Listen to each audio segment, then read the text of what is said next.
지금 전 계속해서 성경을 한 권씩 쭉 주제별로 쭉 하고 있습니다. 그래서 지금 크게 시라는 종류 속으로 와서 욥기와 시편을 살펴봤고, 오늘은 이제 잠언을 살펴보려고 합니다. 하나님께서는 당신의 교회를 향한 당신의 교회를 향한 놀라운 사랑이 이 잠언에 선포되고 있습니다. 왜냐하면 모든 성경의 총체 그리고 열매들이 이와 같은 짧은 문장들 안에 규정되어 있기 때문입니다. 어떤 문장은 교리를 담고 있고, 어떤 문장은 삶의 양식을 담고 있고, 또 어떤 문장은 교리와 삶의 양식 모두를 담고 있습니다. 잠언의 1장부터 9장까지 부분은 서론에 해당됩니다. 그래서 좀 진중한 문장들과 깊은 신비로 이루어져 있습니다. 이는 사람들이 10장부터 시작되는 이제 본론 부분을 부지런히 읽을 수 있도록 마음의 확신을 주고 있습니다. 잠언은 교회의 값진 보화들과 같습니다. 이와 같은 이 3,000가지 잠언에 대해서는 열왕기상 4장 32절에서 그가 잠언 3,000가지를 말하였고 그의 노래는 1,005편이며 라고 해서 언급되어 있는데, 이건 솔로몬이 지었다고 되어 있고, 또 솔로몬이 직접 짓지 않았어도 솔로몬의 격려로 우리나라 세종대왕처럼 집현전 학자 이렇게 둔 것처럼 솔로몬의 집현전 학자들에 해당되는 신하들이 이것들을 수집하고 집필한 것으로 되어 있습니다. 그래서 잠언 자체는 하나의 보석, 이게 구절 하나하나가 다 다이아몬드, 또 루비, 이렇게 수정, 이런 하나하나 알알이 다 보석같이 하나하나씩 있기 때문에 이게 보화 창고처럼 잠언은 보석이 가득한 창고에서 이것을 일일이 다 이렇게 말할 수가 없을 정도로 다 하나하나가 보석 천지로 가득했는 보화 창고라고 보시면 되겠습니다.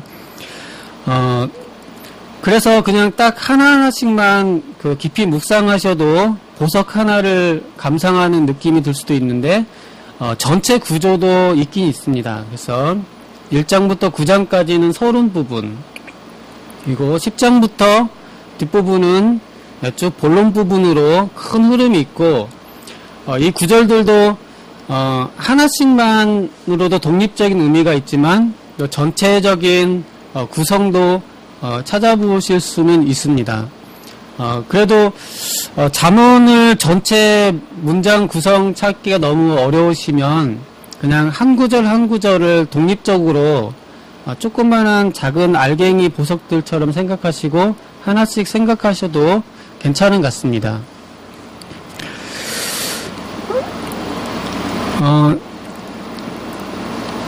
잠언에서는 조금 대꾸 구절들이 이렇게 많이 나옵니다. 그래서 약간 저도 정리한 김에 잠언식으로 조금 정리를 해보면은, 시편은 좀 남성적인 면이 있다면은 이 잠언은 좀 여성적인 면이 있습니다. 그래서 이 잠언에서 잠언을 여기서는 여성으로 많이 비유가 돼서 지혜로운 여주인, 또 물론 다윗이 아버지로서 아들을 교훈하는 것도 있지만 여기서는 좀 더 어머니가 자식을 가르치는 그런 면이 많이 있습니다. 그래서 잠언은 조금 여성적이라고 그렇게 좀 보시면은 좋을 것 같습니다. 또 잠언 지혜가 계속 여주인으로서 어머니로서 계속 등장하고 있기 때문에 저는 시편은 좀 남성적인 것 같고 잠언은 여성적인 것 같은 느낌이 듭니다. 다행히도 저희 아버지가 시를 좋아하셔가지고 딱 어울리고 저희 어머니는 또 잠언을 좋아하셔가지고요. 저희 어머님은 잠언을 좋아하셔서 저희한테도 꼭 잠언을 읽으라고 그렇게 하셔서 아무튼 아버지는 시를 좋아하셔서 시편, 어머니는 잠언을 모르겠어요. 어머니는 잠언을 좋아하시는 것 같아요. 사모님도 그러신가요? 시편도 좋아하시고 잠언 아무튼 이게 모든 사람에겐 남성적인 부분, 여성적인 부분 이렇게 균형을 이루고 있으니까요. 그래서 저는 조금 대조법을 좀 써봤습니다. 그래서 시편이 아버지의 노랫소리라면 잠언은 어머니의 살림소리와 같습니다. 아버지는 묵을 갈아서 시를 쓰시고 어머니는 다듬이 방망이로 살림을 하십니다. 아버지는 자녀를 불러서 등산 가자 하시며 뜬구름 잡는 이야기를 하시고 어머니는 자녀를 불러서 방 청소해라 하시며 토닥토닥 잔소리를 하십니다. 아버지는 낳으시고 어머니는 기르십니다. 아버지는 모른 척 하시고 어머니는 아는 척을 하십니다. 집안 사정을 아버지만 빼고 가족 식구는 다 알기도 하지만 아버지가 진짜 모를까요? 아버지는 아시는지 모르시는지 마당에다 뚝딱뚝딱 배를 만드시고 어머니는 투덜투덜 심부름하는 우리에게 달래주고 다독거려 주십니다. 이것이 단지 노아의 가족만의 이야기일까요? 잠언 없는 시편은 남자 혼자 밥해 먹듯 횡하고 시편 없는 잠언은 여자 혼자 밥해 먹듯 귀찮기만 합니다. 이렇게 정리 자체가 벌써 대꾸로 지금 정리를 조금 해봤는데요. 잠언의 특징은 이런 대꾸로 계속 이루어져 있다는 것입니다. 잠언은 대꾸 형식으로 되어 있습니다. 짧은 문장들이 계속 대꾸로 아버지는, 어머니는, 지혜로운 자는, 어리석은 자는 이렇게 대꾸 형식으로 계속 운율을 형성해가면서 말을 하고 있습니다. 제가 이제 문답식 교육도 해보고 특히 어린 학생들 이렇게 가르치는 쪽을 보면 수업 시간에 긴 서술형 문장이나 큰 책을 같이 가르치는 것은 좀 어려운 것 같습니다. 오히려 선생님은 질문하고 학생은 대답하고 이렇게 짧은 대꾸 형식으로 진행되는 것이 좀 더 강의나 수업은 훨씬 수월한 게 생각이 듭니다. 그래서 이 잠언이 크게는 교육에 관련된 책인데 옛날에 교육이라고 하면은 기본적으로 부모님이 자녀를 가르치는 것에서 시작됐습니다. 그래서 여기에 제목도 다윗의 아들 솔로몬이라고 제목을 지었는데 아버지가 아들을 가르치는 교육 부분입니다. 또 물론 어머니가 자녀를 가르치는 거 이런 교육 부분과 이렇게 같은 부분이라 생각될 수 있겠습니다. 근데 이제 교육을 해볼 때 제일 그래도 좋은 방법이 이렇게 대꾸를 만들어서 또 짧은 잠언들, 속담들을 처음에 하는 것이 어린아이들 교육에는 훨씬 수업 활동, 그러니까 수업 시간에 하는 액티비티 면에서는 이렇게 하는 방식이 많은 아이들과 이렇게 수업을 진행해 나가는 방식에서 이게 가장 좋은 방법이지 않았을까.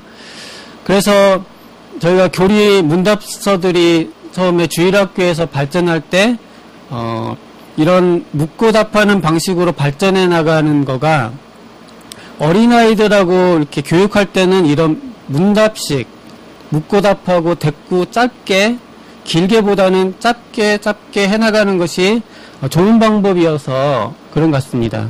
그래서 잠언도 이렇게 짧은 대꾸들이 이루어져 있습니다.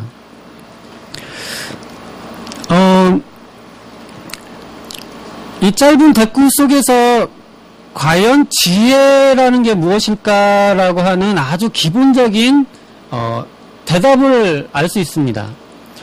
이 대꾸라는 게 무슨 지혜일까 하는데 저희는 교육을 전공하지는 않았지만 그래도 목회학을 하면서 그래도 가르치는 것은 전공을 했다고 볼 수 있을 수 있겠습니다. 그래도 성도를 가르치는 목회 MDB 과정이라는 게 그래도 교육학적인 어느 정도 전문 소양을 갖고 있는 것이 아닐까. 그러면 과연 가르치고 지혜라는 게 무엇일까 볼 때 기본적으로는 지혜는 아주 기본적인 지혜는 이 분별하는 것에서 시작됩니다. 그러니까 이것과 저것 이렇게 분별하는 것에서 시작됩니다. 그러면 아이들에게 일단 교육할 때 처음부터 이 대꾸를 가르쳐 줌으로써 아이들이 처음에 이거는 이런데 저거는 저렇다 하면서 이거와 저것 계속 하면서 아빠가 있고 엄마가 있고 아빠는 엄하신데 엄마는 자애로우시고 이렇게 쭉 이야기를 해나가면서 아이들이 이 차이점을 발견해 나가게 됩니다. 거기에서 이제 인간의 그 지성 활동이 처음 시작하는 거가 이 차이점을 발견하는 것에서부터 시작하기 때문에 이 잠언에는 이 엄청난 많은 이 짝들이 생깁니다. 그러니까 짝이 생긴다는 것은 만약에 어린아이가 하나만 알고 있으면 지식의 발전이 없을 건데 이 하나만 아는 아이가 있고 이제 두 개 아는 아이가 되면 벌써 좀 성장하는 아이입니다. 벌써 두 가지를 안다는 거. 그래서 이제 사실 우리 하나님이 이미 인간은 이런 어떤 대꾸와 짝 구조를 인간에게 많이 알려주셨습니다. 그래서 어떤 아이들도 처음 딱 태어나면 딱 눈을 응애하고 세상에 딱 태어나면 자기를 돌봐주시는 분이 원욱이는 딱 태어났는데 원욱이를 낳게 한 분이 그리고 길러주고 하는 분이 한 분 있었어요? 두 분 있었어요? 한 분. 한 분 있어요. 다른 한 분 어디 가셨어? 마리아는 아빠가 좋아요? 엄마가 좋아요?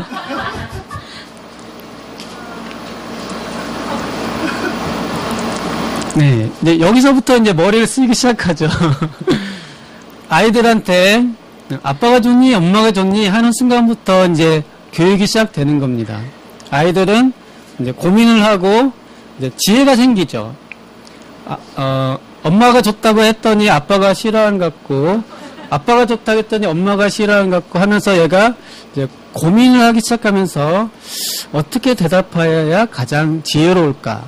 이런 것을 어린아이가 이제 깨닫기 시작합니다.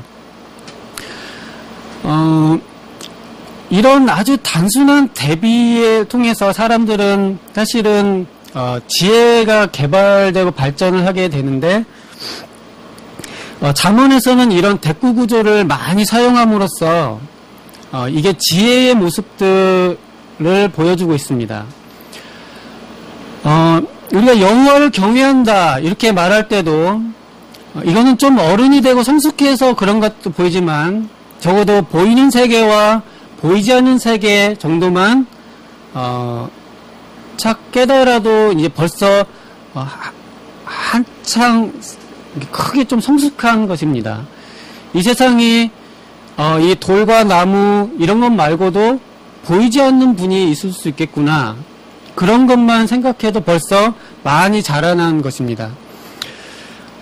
여호와를 경외한다. 여호와는 보이지 않는 분이지만 보이지 않는 분이 보이는 세계를 만드셨다. 이 정도 생각해 볼 수가 있겠습니다.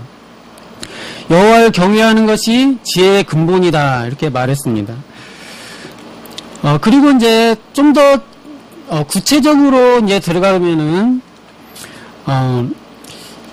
우리가 지식이라고 할 때 지혜가 있다고 하는 것은 항상 텍스트와 컨텍스트 사이에 이어와 그 맥락 속에서 우리는 진짜를 구별하게 됩니다. 모든 게 성경 해석에 있어서도 성경 해석도 이 말씀 하나만 보면은 잘못될 가능성이 많습니다. 바로 뒤에 오는 말씀을 같이 봐서 짝을 맞춰봐야 이제 그 의미가 좀 정확해지고 바로 옆에 있지 않아도 여기 이 말씀과 한참 뒤에 있는 말씀이라도 서로 짝을 맞춰봐야 이제 의미가 분명해지는 것을 알 수 있습니다. 그처럼 지혜가 발생한다는 것은 항상 뭔가가 객구적인 것을 알아야 조금 아이가 성숙해 나간다고 할 수 있겠습니다. 제가 예전에 한번 말씀드린 것처럼 지혜라고 하는 것은 하나의 사실이 있지 않고 이 사실과 연관되어 있는 많은 사실들과 관련 속에서 지혜가 발동되고 또 어떤 말씀은 또 다른 말씀과 같이 관련해서 지혜롭게 될 수 있다는 것입니다. 어떤 청년이 그전에도 말씀드린 것처럼 앞에서 찬양을 인도를 은혜롭게 예수님 찬양 예수님 찬양 이렇게 찬양을 했는데 저기 뒤에 어떤 자매 한 분이 다 다른 분 박수 치면서 찬양합시다 예수님 찬양 예수님 찬양인데 저 뒤에는 어떤 자매 한 분이 이렇게 예수님 찬양 이렇게 하고 있더라는 겁니다. 그래서 저 자매가 이상하다. 신경이 자꾸 쓰여가지고 그래서 이제 다 찬양 계속 해도 자꾸 신경 쓰이게 하니까 좀 그래서 찬양이 다 끝나고 저 자매 이상하다. 그래서 이제 가서 이제 물어봤는데 이것만 가지고는 이 자매가 이상한 자매입니다. 이 하나의 사실만 가지고는. 근데 이 관련된 맥락으로 이제 들어가 보면 이 자매가 사실 손이 하나가 없던 장애우였던 거예요. 근데 너무 박수치고 찬양하고 싶으니까 없잖아요, 손이. 그러니까 이렇게 친 거예요. 이렇게.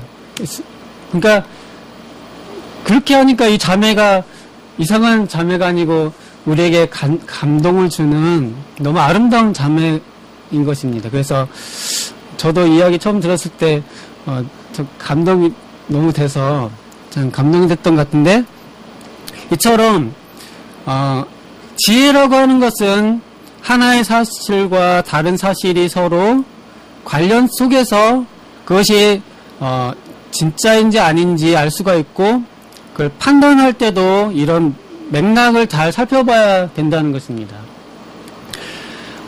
또 그전에 한번 말씀드린 것처럼 어떤 집사님이 예배에 꼭 늦으시는 거예요. 꼭 늦어가지고 오실 때도 머리가 이렇게 흐트러져가지고 오시는 거예요. 그래서 이제 거기 부교육자님께서 몇 번 지켜보시다가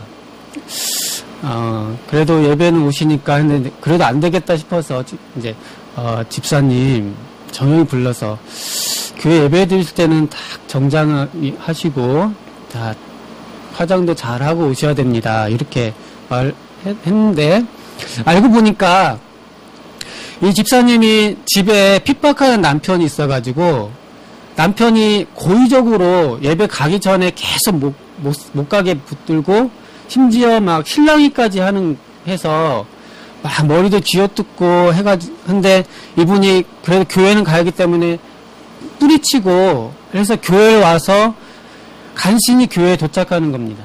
그러니까 머리가 흐트러지고 이렇게 되어 있는 것입니다. 그러면은 이런 상황까지, 그러니까 이 집사님의 모습만 보면은 머리도 흐트러지고 복장도 단정하지 않고 지각도 하는 분이지만 이분의 남편이라고 하는 연관 속에서 볼 때 아주 노골적으로 핍박하는 그런 남편이 있다고 볼 때는 이분 상황이 우리가 좀 더 다르게 평가해 볼 수 있는 것입니다. 그래서 지혜라고 하는 것은 이렇게 짝을 맞춰줘야 되고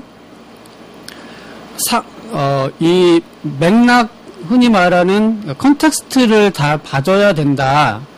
근데 이렇게 잠언이라는 구조가 이렇게 좀 어려운 말로는 패러블이라고 하는 이런 짝을 맞춰가는 것이 그냥 이런 문장 구조뿐만 아니고 이거 자체가 벌써 하나의 지혜가 무엇인지를 보여주는 교육이라고 하는 것입니다. 그래서 아이들이 계속 짝을 맞춰가면서 자꾸 그래서 부잣집에 사는 거 좋죠. 근데 다투는 아내랑 같이 부잣집에 사는 것보다는 가난해도 화목한 아내랑 있는 게 좋다. 그러면은 아이들이 대꾸를 하면서 부자는 좋은데 가난한 건 별로 안 좋은데 부자인데 다투는 집인 경우는 가난하지만 화목한 것보다는 안 좋다. 이런 식으로 대꾸들이 일어나면서 아이들한테 속담처럼 계속 하지만 계속 삶의 지혜들을 계속 배워나가는 것입니다. 그래서 한 가지만 딱 생각하지 말고 다른 한 가지도 더 생각해보고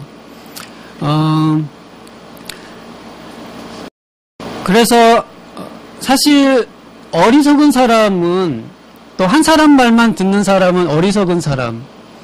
그래서 우리나라에 이제 저도 좀 고지고대로 사는 게 있어서 누가 뭐라고 이렇게 하면 진짜 그래서 이제 속아요. 그래서 건널목에 이렇게 멍하게 서 있는데 친구가 야 가자 딱 그래요. 그러면은 그래 빨간불이에요. 그러면서 야 너 나 그래서 막 이 녀석을 하지만 사실 이렇게 당한 저애가 좀 어리석은 면도 있거든요. 그래서 성경에서는 짓궂은 친구가 잘못된 것도 있지만 너무 단순한 것도 그래서 또 여러 사람 말을 다 믿는 사람은 미련하다는 잠언 구절이 있습니다. 또 재판을 한다거나 어떤 판단을 하는 위치에 있을 때는 항상 한 사람 말만 들어서는 안 되는 것이 원칙입니다. 사건 당사자 다른 편 사람도 들어봐야 되는 게 만약 법으로 치면 한쪽 말만 듣고 판단을 할 수가 없죠. 법관은 다른 편 사람도 말을 들어봐야죠. 필요하면 양자 대면을 시키고 이것이 사실은 지혜로운 모습이고 법에서도 그게 적정 절차가 되겠습니다. 그래서 이것과 저것 전체를 다 같이 고려해 보도록 이렇게 만드는 과정에서 잠언의 문장 구조에서 그걸 살펴볼 수 있다는 것입니다. 잠언의 이 문장 구조는 크게 세 가지 방법이 있습니다. 이렇게 해서 비교를 해나가는 방법 중에는 크게 세 가지가 있는데 다 국어를 하셨으면은 거의 다 아실 텐데요. 서로 비슷하다고 하는 비교법이 있고요. 뭐가 뭐보다 더 낫다고 하는 그냥 비슷하다고 하는 비유가 있고요. 한쪽보다 좀 낫다고 하는 비교가 있고 이거는 좋은데 이거는 나쁘다고 하는 대조가 있습니다. 이 잠언에는 크게 이 세 가지 방법이 나옵니다.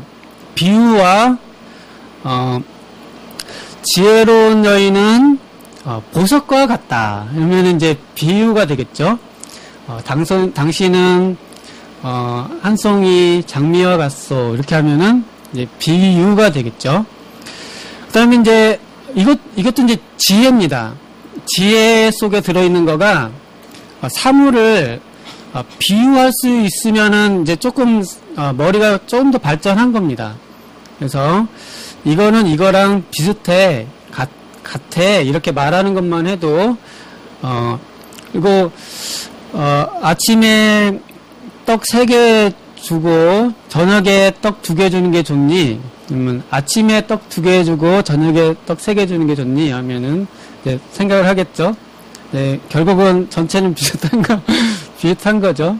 네, 이 정도 이게 결국 같다는 것만 알아도 좀 이제 똑똑해지는 겁니다. 50보 100보 정도만 알아도 똑똑해지는 거고요.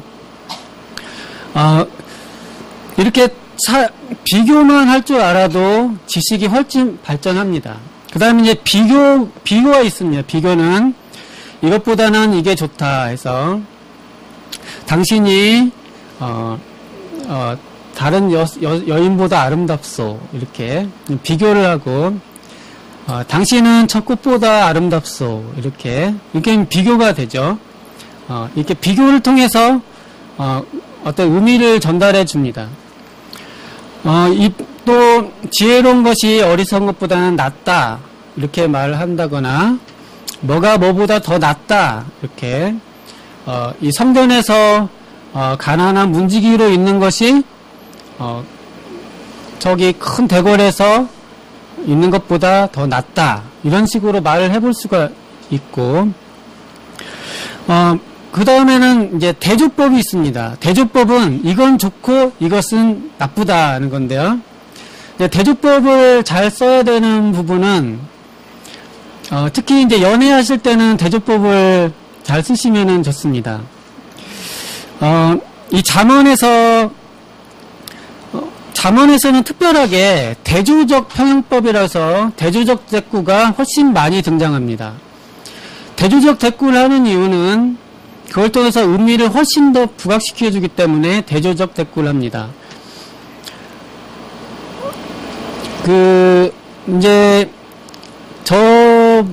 보통 남녀 간의 관계에서는 이제 이 대조가 훨씬 중요한데요. 여보, 당신은 옆집 남자보다 훨씬 멋있어요. 이거는 이제 비교죠. 근데 별로 마음에 안 들죠. 네, 당신은 옆집 남방이 형편없고 당신이 최고예요. 그렇게 말하는 거면 좀 객관성은 없을지 저도 괜찮은 말입니다. 또 대조는 당신이 제일 아름답소. 세상의 모든 여자는 밉고 당신만 아름답소. 이렇게 말하면 객관적 사실은 아니지만 그게 당신만을 사랑한다는 표현이 될 수 있습니다. 그러니까 대조라고 근데 그게 이제 왜 지혜롭냐 하면은 편들고 편해야 한다는 의미가 아니고 이게 그 상황 속에서는 그게 정답이기 때문에 그렇습니다. 성경에는 이런 많은 대조가 있는데 처음부터 에덴 동산에서도 부부에게 하나님이 대조법을 주셨습니다. 둘이 한 몸이 되어라. 그 전에 뭐라고 하셨나요? 부모를 떠나라. 이렇게 되어 있습니다. 한 몸이 된다는 것은 하나가 되는 거고 부모를 떠나라는 것은 부모와는 떨어지는 것입니다. 그러니까 한쪽은 떨어지고 한쪽은 붙고 이렇게 하는데 우리는 당연히 그 말이 뭐 부모 이제 모른 척하라 그게 아니라는 것은 다 압니다. 하지만 하나를 강조하기 위해서는 한쪽이 떨어질 필요가 있습니다. 그러면 이제 고부 갈등의 예를 한번 들어보겠습니다. 이제 시어머니와 며느리하고 이제 막 이렇게 싸웠어요. 이제 가장 바보 같은 남편이 있습니다. 가장 바보 같은 남편은 양편에서 줄다리기 하는 사람이 가장 바보 같고, 둘 다 남편은 당연히 어머니도 좋고 아내도 좋습니다. 그거는 어쩔 수 없습니다. 어머니가 좋고 아내가 좋습니다. 하지만 엄마한테 가서는 나는 엄마가 제일 좋아요. 엄마밖에 없어요. 저 아내가 왜 저런지 모르겠어요. 그렇게 하고 이제 아내한테 가서는 난 당신밖에 없어요. 우리 어머니가 내가 생각해도 왜 그러시는지 모르겠다. 이렇게 하는 것이 지혜로울까요? 아니면 아내한테는 왜 당신 엄마한테 이래? 막 그렇게 하고 엄마한테는 왜 엄마 왜 그래요? 왜 내 사랑하는 사람한테 왜 그래요? 엄마한테 그것도 이상하고 애매하게 엄마도 좋고 아내도 좋은데 나는 어이하이 말이요 이 딜레마에 빠져서 뭐 혼자 고민하고 있는 게 좋을까요? 대부분 뭐 꼭 그렇지 않지만 전문가들은 아무래도 엄마한테는 엄마 편을 좀 들어주고 아내한테는 아내 편을 서로 이렇게 좀 구별해서 해주는 게 좀 좋다고 그럽니다. 그렇게 하는 거가 지혜로울 수 있다는 건데, 이렇게 비유와 비교와 대조 속에서 우리가, 세상은 많은 지혜로운 결정들을 할 수 있습니다. 잠언에는 이런 대꾸 속에서 때로는 비유를 하고, 때로는 비교를 하고, 때로는 대조를 해가면서 아이들이 이런 표현들을 통해서 배워나가라. 또 이것이 하나님의 지혜라고 생각됩니다. 하나님이 왜 저한테 엄마와 아빠를 둘 다 주셨을까?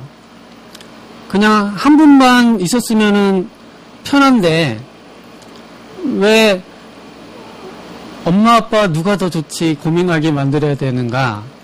그래서 근데 하나님은 분명히 저에게 엄마도 주셨고 아빠도 주셨습니다. 근데 저한테 유익한 것은 아빠는 시를 좋아하셨고 엄마는 잠언을 좋아하셨고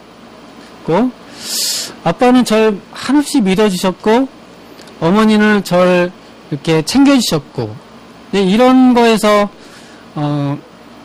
아빠로서는 아빠다운 데서 제가 아빠를 생각할 때 눈물이 나고 감사한 면이 있고 또 엄마가 챙겨주시고 저희 엄마도 잔소리를 많이 하셔서 뭐 제가 집에 유학생활 제가 고등학교 때부터 집 나와서 유학생활 했는데 이제 주말에 집에 가면은 저 쉬고 싶잖아요. 근데 아빠는 별 말씀 안 하신 것 같은데 엄마는 꼭 일찍 일어나라 그리고 방 청소해라.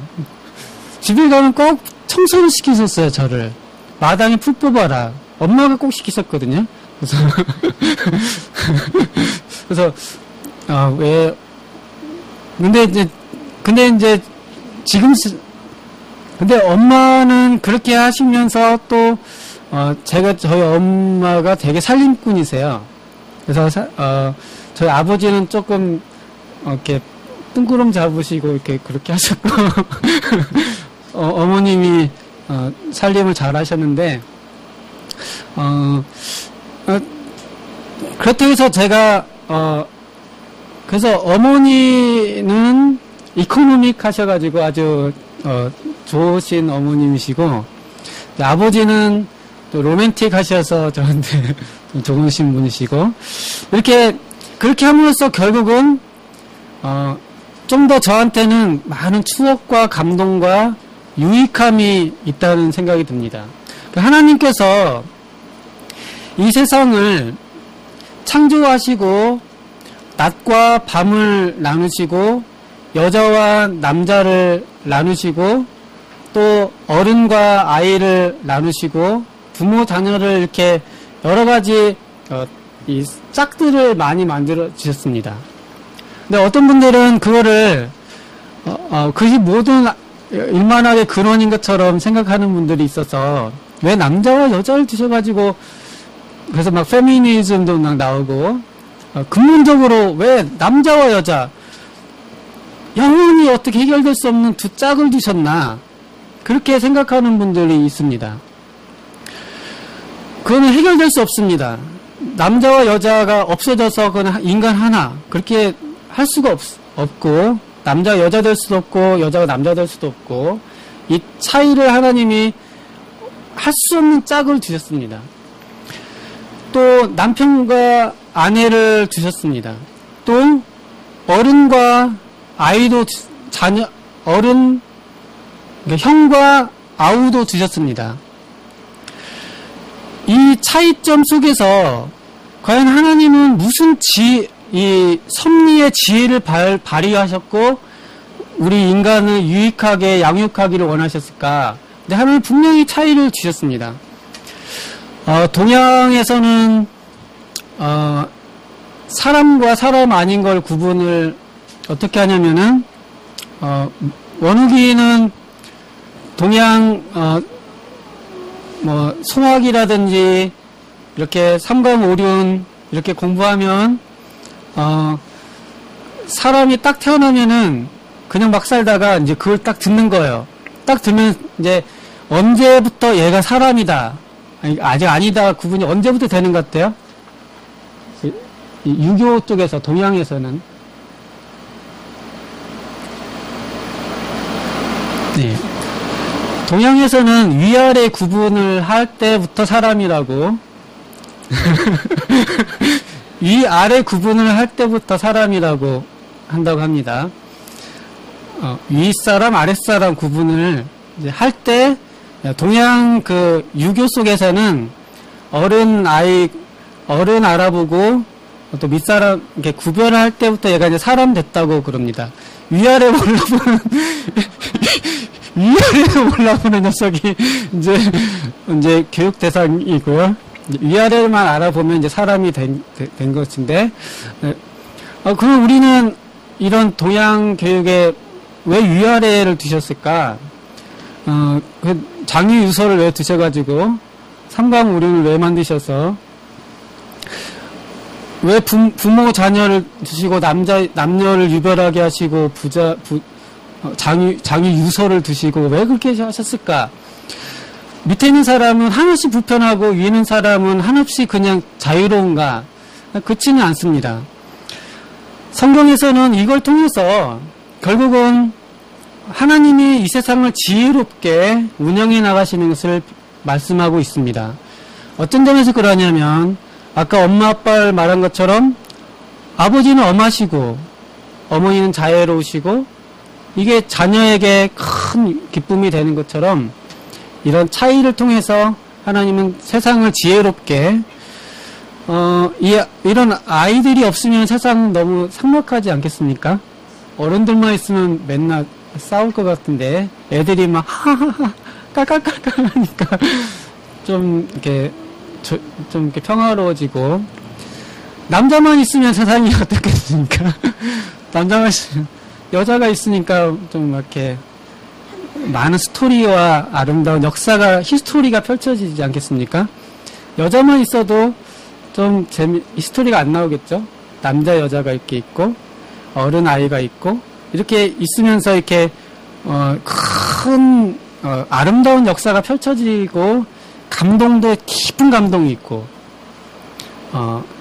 그냥 밋밋한 삶이 아니고 우리 막 눈물이 흘리고 깊은 속에서부터 막 나오는 것은 이런 극명한 명암 대비 속에서 우리가 그런 깊은 감동을 받는 고 우리가 지혜가 생기는 것을 알 수 있습니다. 그래서 성경에는 형과 아후 간에는 어때야 되는지 남편과 아내는 어때야 되는지 에덴 동산에서는 또 타락한 직후에 남자 여자가 어때야 되는지 말씀해 주셨고 또 가인과 아벨 그 어려운 상황에서도 형과 동생이 어때야 되는지 보여주셨습니다. 거기서 또 성경에서는 상사와 부하는 어떻게 해야 되며 여러 가지들이 있는데, 성경에서는 항상 말하기는 남자는 남자니까 잘하고, 여자는 여자니까 여자답게 하고, 그렇게 해서 가장 남자답고 가장 여자답게 살도록 말씀을 주시고, 형은 너는 형답게 살아라. 동생한테 본을 보여주지 않겠니? 동생한테는 네가 형 말 잘 듣고 또 네가 착한 동생이 되어라. 이렇게 말을 하면서 형은 형에게 동생을 있음으로써 형에게는 동생에게 본을 보여라 말할 수 있고, 동생은 형이 있음으로써 형 말 잘 듣고 이렇게 하라고 말할 수 있는 이런 차이점 속에서 하나님이 효과적이고 능률적인 계명들을 주실 수 있고, 남편한테도 아내를 잘 보호하도록 하고 아내는 남편에게 잘 순종하도록 하시면서 두 사람 전부 다를 성숙시키는 지혜로서 이런 대꾸를 주고 계시다는 것입니다. 혹시 남자로 태어난 게 억울하십니까? 여자로 태어나서 억울하십니까? 처음부터 어른으로 태어나지 못해서 억울하십니까? 계속 어디를 가든 막내라서 억울하십니까? 이런 차이점 속에서 하나님은 어느 쪽에도 한쪽만 유리하게 하시지 않았습니다. 또 처음부터 부모로 태어나지 않아서 그러니까 나는 평생 자녀라서 억울하지 않습니다. 부모는 좋은 부모가 되도록 하면 되고, 자녀는 좋은 자녀가 되도록 하는 게 하나님의 뜻입니다. 좋은 부모, 요즘은 다 그냥 평준화 시켜버리니까 좋은 엄마도 없어지고 좋은 아빠도 없어지고 좋은 자녀도 없어지고 하다 보니까 좋은 여자, 너무 다 밋밋해져 버리기 때문에 옛날에 그 엄마 하면은 떠오르는 그런 것들이 너무 없어지는 그런 게 있고, 아들도 효자 아들이 있잖아요. 그런 것도 너무 없어진 것 같고, 근데 이런 것 중에서 어떻게 보면은 좋은 부모 되는 것도 힘들 수 있지만, 하나님은 좋은 부모가 되라고 말하고 있고, 좋은 자녀 되는 거 힘들 수 있지만 하나님은 좋은 자녀라고 생각하기 때문에, 이게 없을 때보다 어떻게 보면 불편할 수 있지만 어떻게 보면은 이런 차이점이 있기 때문에 더욱더 분발해서 성숙하고 더욱더 감동적이고 아름다운 뭔가를 이룰 수 있는 그런 것이 되지 않는가. 그것이 잠언에 살아가는 여러 하나님의 지혜라는 생각이 듭니다. 그래서 저희가 아버지에게 기쁨이 되고 어머니에게는 근심이 되지 않는 그런 자녀야말로 지혜로운 그래서 이런 저희가 지혜로운 삶을 사는 이런 대조 속에서 이렇게 살아가는 모습들을 잠언에서 배우지 않을까 이런 생각이 듭니다. 저희도 항상 어딜 가나 막내이신 분들 너무 고민하지 마시고요. 좋은 막내가 되면은 하나님이 착하다 충성되다 하시기 때문에 그렇게 해서 그 하나님의 그 깊은 뜻만 알아도 그것도 지혜로운 것 같습니다. 그래서 이 세상을 살아가는 지혜를 이 잠언을 통해서 잘 배울 수 있기를 기도드립니다. 기도하겠습니다. 감사하신 하나님 아버지, 저희가 잠언을 통해서 주의 귀한 교리와 또 삶의 양식들을 배웠습니다. 하나님이 저희에게 모든 걸 주신 것은 깊은 뜻이 있는 줄로 믿습니다. 저희를 지혜를 주시고 총명을 주시고 명철을 주셔서 어느 자리에 있든지 착하고 충성되고 주님께 칭찬받는 지혜로운 자녀가 되게 도와주시옵소서. 사랑하신 예수님 이름으로 기도드리옵나이다. 아멘.